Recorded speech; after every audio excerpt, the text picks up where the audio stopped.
নজরে বাংলা সেরা কয়েকটি খবরে নজর রাখবো। দলের দুর্নীতি স্বীকার করে কান ধরে ওঠা বসা করলেন তৃণমূল কাউন্সিলর। সোশ্যাল মিডিয়ায় ভাইরাল ভিডিও। ঘটনাটি ঘটেছে তমলুক পৌরসভার 10 নম্বর ওয়ার্ডে। জানা গেছে তৃণমূল কাউন্সিলরের নাম পার্থ সারথী মাইতি। ভাষা আন্দোলনের মঞ্চ ছিল ধর্মতলায় সেনাবাহিনীর শাসক দলকে না জানিয়ে ভাষা আন্দোলনের মঞ্চ খুলে ফেলে। একথা শোনা মাত্রই পৌঁছান রাজ্যের সুপ্রিমো মমতা ব্যানার্জি। তিনি বলেন, বিজেপির নির্দেশে ভাষা মঞ্চ খুলেছে সেনাবাহিনী। অপরদিকে সেনাবাহিনীর পক্ষ থেকে জানানো হয়েছে যে দুদিনের কথা বলে 2 মাস তালা ছিল ভাষা আন্দোলনের মঞ্চ, তাই তারা ভাষা আন্দোলনের সভা মঞ্চ খুলেছে। লোকসভা নির্বাচনে কংগ্রেসের সাথে জোট বাঁধলেন। বিধানসভা নির্বাচনে বাংলায় মমতা ব্যানার্জির একলা চলনীতি, যা প্রমাণ করে দিল কংগ্রেসের ভোটার অধিকার যাত্রার শেষ দিনে সামিল হলেন না যে মুখ্যমন্ত্রী মমতা ব্যানার্জি। ভাষা আন্দোলনের মঞ্চ সেনা খুলে দিলে সেইখানে পৌঁছায় রাজ্যের মুখ্যমন্ত্রী মমতা ব্যানার্জি। তিনি বলেন যে সেনাবাহিনীকে ব্যবহার করা হচ্ছে। তার প্রতি উত্তরে রাজ্য সভাপতি শ্রমিক ভট্টাচার্য বলেন, বিদায় বেলা এমন হয় বলে কটাক্ষ করলেন রাজ্যের মুখ্যমন্ত্রীকে। মহুয়া মৈত্রের মন্তব্যে তোলপাড় বাংলার রাজনীতি।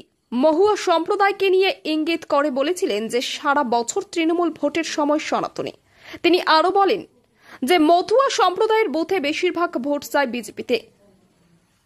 তার এই মন্তব্য ঘিরে তোলপাড় বাংলার রাজনীতি। মহুয়া সম্প্রদায়রা বলেন, মহুয়া মৈত্রের এই বক্তব্য ছিল অবমাননা ও অপমানজনক। বাংলা ভাষা আন্দোলনের সভা মঞ্চ খুলে দেওয়ায় মমতা ব্যানার্জি সেনাবাহিনীকে নিয়ে কটাক্ষ করেছেন বলে অভিযোগ বিরোধী দলনেতা শুভেন্দু অধিকারীর। এই প্রতিবাদ করতে গিয়ে বিধানসভা থেকে সাসপেন্ড হলেন বিরোধী দলনেতা শুভেন্দু অধিকারী। ভাষা আন্দোলনের সভা মঞ্চ খুলে দেওয়াকে কেন্দ্র করে কেন্দ্রীয় সরকারের বিরুদ্ধে বাংলা জুড়ে চলছে প্রতিবাদ মিছিল। উত্তর দিনাজপুর জেলার গোয়ালপুকুর বিধানসভায় এমনই এক চিত্র ধরা পড়ল। চলুন আমরা দেখে নেব।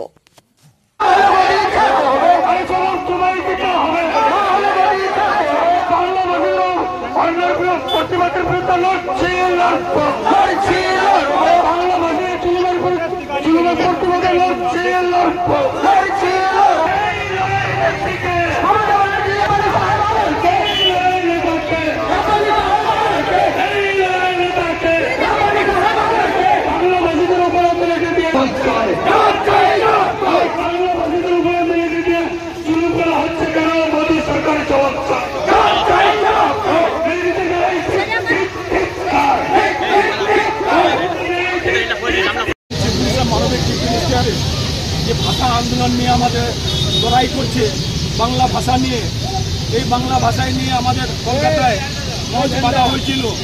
ওই মঞ্চকে কেন্দ্রীয় সরকার, বিজেপির সরকার, ওই মঞ্চকে ভেঙে দেওয়া হলো। আর্মি ফোর্স নামায় কেন্দ্রীয় বাহিনী দিয়ে ওই মঞ্চকে ফেলা হলো। সেই জন্য আজকে আমরা ধিক্কার মিছিল। আমরা কোন দেশে বাস করি? আমাদের ডেমোক্রেসি আছে, আমরা আজাদ দেশ, আমরা স্বাধীন দেশে বাস করি। আমরা আজকে যদি আমরা একটা মঞ্চ বেঁধে আমরা ভাষার জন্য আন্দোলন না করতে পারি, তাহলে আমরা ইংরেজের মতনকে এদেরকে আমরা গোলামি করবো। এদের মধ্যে ইংরেজের যেমন আমরা গোলামি করছিলাম, এদের মধ্যে কি আমরা গোলামি করবো? আমরা দেশ আমাদের আজাদ হয়েছে, সেই জন্য আমরা স্বাধীন দেশে বাস করি। সেই জন্য আমরা ধিক্কার মিছিল এটা বাইর করেছিলাম ধিক্কারের জন্য, বিজেপি সরকারের জন্য। এই ধিক্কার যে কালা কানুন আন্ধা হয়ে গেছে बीजेपी सरकार, सेजन हमरा आज के धिक्कार मिছিল বাইর করেছি। एसआईआर के खिलाफ आप लोग रैली निकाले हैं और आप लोग कह रहे हैं कि एनआरसी और एसआईआर से देखिए, बीजेपी के पास असल में कोई मुद्दा है नहीं। बीजेपी इससे पहले क्या किया, नोटबंदी किया, उसके बाद क्या किया, जीएसटी किया, उसके बाद एनआरसी किया, उसके बाद आप लोग देखते हैं एक से एक कानून बदलते रहते हैं। इसलिए इन लोगों के पास असल में कोई मुद्दा है नहीं। सिर्फ आदमी को डिप्रेशन में ले जाना, आदमी को विभ्रांति करना, आदमी को डिवाइड करना, उसके अलावा इन लोगों के पास कोई काम नहीं है। अब रहा सवाल, बंगाल है ये, अरे भाई बंगाल में बंगला नहीं बोलेगा तो क्या बोलेगा? आज तमिल में तेलुगु बोलता है, आपका उड़ीसा में उड़ीसा बोलता है, पंजाब में पंजाबी बोलता है, आपका आसाम में आसामी बोलता है। तो वहाँ के लिए कुछ नहीं। और बंगाल का आदमी बंगला बोलेगा तो बांग्लादेश का हो गया। अरे बंगाल का ही काजी नजरुल इस्लाम साहब था, बंगाल का ही रविंद्रनाथ टैगोर था, बंगाल का ही सुभाष चंद्र बोस था।